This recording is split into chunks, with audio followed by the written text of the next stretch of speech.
சுவாமி விவேகானந்தரின் பொன்மொழிகள்.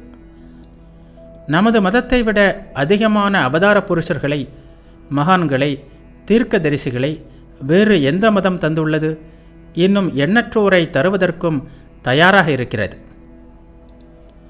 நமது கடவுள் சகுனமாகவும் அதே வேளையில் நிர்குணமாகவும் இருப்பதைப் போல் நமது மதமும் அழுத்தமான வகையில் தத்துவங்களின் மீது கட்டப்பட்ட ஒன்றாகவும் அதே நேரத்தில் மனிதர்களின் விருப்பங்களுக்கு ஏற்ப எண்ணற்ற விதங்களில் பின்பற்றுவதற்கு ஏற்ற விதமாகவும் அமைந்துள்ளது.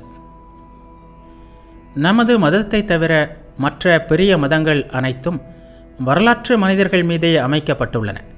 அந்த வரலாற்று ஆதாரத்தில் மட்டும் ஓர் அடி விழுமானால், பாறை போன்ற அஸ்திவாரம் என்று பெருமைப்பட்டு கொள்கிறார்களே, அது மட்டும் அசைக்கப்படுமானால் முழு கட்டிடமுமே நொறுங்கி சுக்கல் சுக்கலாகிவிடும்.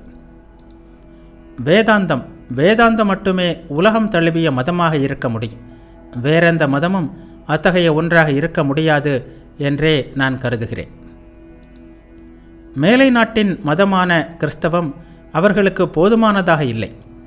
எனவே மேலை நாட்டின் அறிவு ஜீவிகள் நம் பழைய தத்துவங்களில், அதிலும் குறிப்பாக வேதாந்தத்தில் தாங்கள் தேடிக்கொண்டிருக்கின்ற புதிய சிந்தனை துடிப்பையும் ஆன்மீகத்தையும் காண்கிறார்கள்.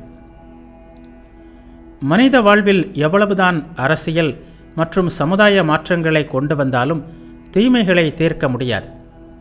அக வாழ்வில் ஓர் உறுதியான மாற்றம் மட்டுமே வாழ்க்கையின் தீமைகளை நீக்கும்.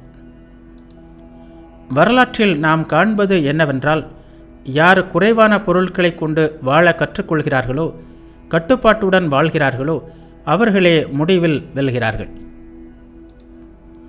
யார் போகத்தின் பின்னாலும் ஆடம்பரத்தின் பின்னாலும் ஓடுகிறார்களோ, அவர்களின் வாழ்க்கை எவ்வளவு பரபரப்பாக அந்த நேரத்தில் காணப்பட்டாலும் அவர்கள் அழிந்தே தீர வேண்டும்.